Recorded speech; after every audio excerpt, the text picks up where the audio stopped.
Hey guys, what's up? Welcome back here to another edition of Intuitive Angling, and thank you very much for taking a little time to check the video out. And today we're sort of going to follow up on that little video I did yesterday about all the thousands of boats that are going to be on Table Rock Lake for a tournament this weekend. We're going to be talking about sort of the irresponsibility of the people that are in charge of scheduling these tournaments. Now I think there's several different factors. It's just not one group of people.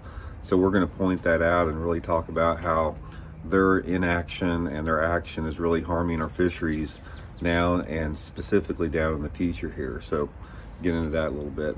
And real quick, guys, just wanted to give you guys an update on some stuff we got going on at Fish the Moment. You know, we have our spring lake map breakdowns up on the website. You guys can get them. I'll put the Fish the Moment link in the description.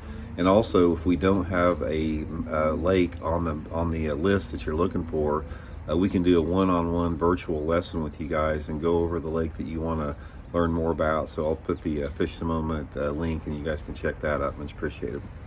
Okay, guys, if you didn't see the video yesterday, I pointed out the fact that here at Table Rock Lake this weekend, they've got the KVD Big Bass Bash Nightmarish tournament, which there's like 500 to 1,000 boats in. They've got the BFL scheduled for Saturday, which there's probably going to be a couple hundred boats in. They got some Joe Bass tournament going on right now this week down there. They've got a bunch of club tournaments going on, and they've got a ton of people out there just fishing for fun. And the problem with that, guys, is that they got it scheduled right on top of the one of the biggest spawning weeks of the entire year here on Table Rock Lake. All this adds up to nothing but a bad deal for the lake. So what you've got in essence, okay, you're going to have well over 1,000 boats on Table Rock Lake this weekend for probably 3 days, Friday, Saturday, and Sunday. Now, these 1,000 plus tournament boats, plus the weekend guys, are going to be on the lake when the bass are bedding. And in clear water, you can see the bass bedding on Table Rock. They're going to be bedding everywhere. They're going to be up shallow. And you're going to be having over 1,000 boats picking these bigger females off their nests while they're trying to spawn, hauling them all over the lake back to the weigh-in and putting them back in, hopefully alive. And so you can see right off the bat the potential reduction in the success of a bass spawn when you're jerking off these giant female bass by the thousands all over the lake at the time when they need to be spawning. So from a pure conservation standpoint, it's one of the most irresponsible actions I've ever seen by the entities involved with this. Now, a lot of this, from what I can tell, there's a couple different things. You know, the number one, you've got the tournament scheduling from the tournament directors. And I understand that they don't work with each other. They could care less. They got their own agenda. So if you got, 3 or 4 tournaments or whatever, they're scheduled for the same day, they may not know other than when the schedule comes out. So there's a disconnect right off the bat with the tournament schedules. But the real culprits in this, guys, the people that are responsible for this freaking cluster that's going to be on at Table Rock this weekend are the people on the lakes that issue the tournament permits. Now, I think that every lake has a different agency.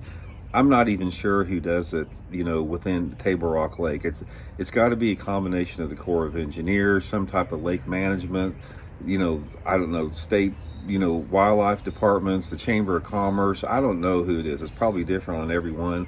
Maybe you guys could shed some light on that. But the main thing is those guys don't give a crap. They could care less if there's 1,000 boats on the lake because they don't understand any conservation issue. They don't understand any type of biological reproductive cycles that the fish go through and the damage that does to the only thing that they're concerned about is bringing in dollars to the community. They could give a crap about the lake, what it's going to do to it 10 years from now. And here it's like when I do videos like this, I always get a bunch of comments that say it's the same thing where they're fishing. Yesterday I got guys telling me about lakes all over the country where the same thing's going on, about how the fishing's gone downhill and how ridiculous it is putting all these tournaments on top of everybody. But it's just, let me go back to Table Rock this weekend. Okay, you got the KVD Big Bass deal. which I'm not a fan of big bass tournaments because they put so much pressure on the lake. You got the big BFL, you got all the other people out fishing for the weekend. When those permits, let's just take Table Rock for example, when those tournament organizations went to the person or people that issue permits, why can't those permit people stand up and act like the adult in the room and say, guys, this ain't gonna work, man. These fish are spawning this week here on Table Rock Lake. We're not gonna have 1,000+ boats jerking female bass off the beds. You guys are gonna have to find a different weekend to do it. We're not gonna put a big bass tournament on top of a BFL tournament or vice versa. If you guys wanna have your BFL or if you guys wanna have your big bass, party, you're gonna have to schedule it out on a weekend where you're not on top of each other. This ain't gonna work. How hard is that? We got 52 weeks out of the year. It's not like we got to have every dang tournament in the month of April. And I could care less if they say, oh, that's when the fishing's good. That's when we're going to catch big ones. That you're missing the point, man. You're missing the point by the whole thing. We're in this for the long haul. This is about a conservation issue. This is about safety issue. You've got 1,000 boats running around on Table Rock Lake, and probably a bunch of them don't have that much experience. They're not going to be paying attention to what they're doing. You're just setting yourself up for potential accidents. You're setting yourself up for, a decimation of the potential bass spawn that's coming in. There ain't nothing good coming out of it, and it all could be avoided. They could have had this tournament a month ago, this big bass deal or something, when it wasn't on top of something else. And it's not, like I said, it's not just Table Rock. It's going on. If you guys fish down at Sam Rayburn, it's going on there. If you're fishing at Gunnersville, it's going on there. If you're fishing, down at somewhere back in the southeast, it's going on there. It's going on everywhere. And the point is we have got to start placing responsible adults in this position that have the ability to look past the immediate short-term gratification of having a bunch of people spending money in the community. If we want to have a long-term sustainable fishery around this country, we have got to put people in position that understand that and put that as a primary concern. So inevitably, I'm going to hear some guys, oh, Randy, you're bitching and moaning about it, but you're going to be fishing that tournament Saturday. You're part of the problem. Yeah, I'm part of the problem because if you want to fish tournaments, you got to go where the tournaments are. It's like if your boss tells you, I want you in here at work at 7 o'clock in the morning, you're not going to say, I'm not going to do that. I think I'll come in at 10, like that. You got to go where the fishing's going, but that's not the point. The point is we got to have these people in positions of power within the tournament industry that do the right thing and then understand what their actions are doing to the sustainability of the fisheries out there. And at this point, I don't see that we have that out there. I really don't.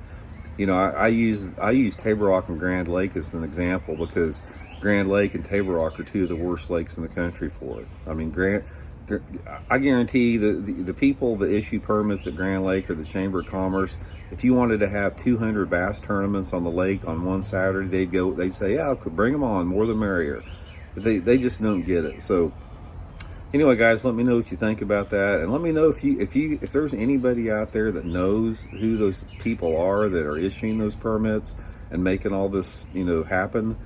Let me know, because I think we need to get it out there. I think it's swept under the cover. I think that it's almost hidden a little bit from the public, and the public needs to know when everybody's out there fighting for a place to fish on Table Rock on this coming Saturday.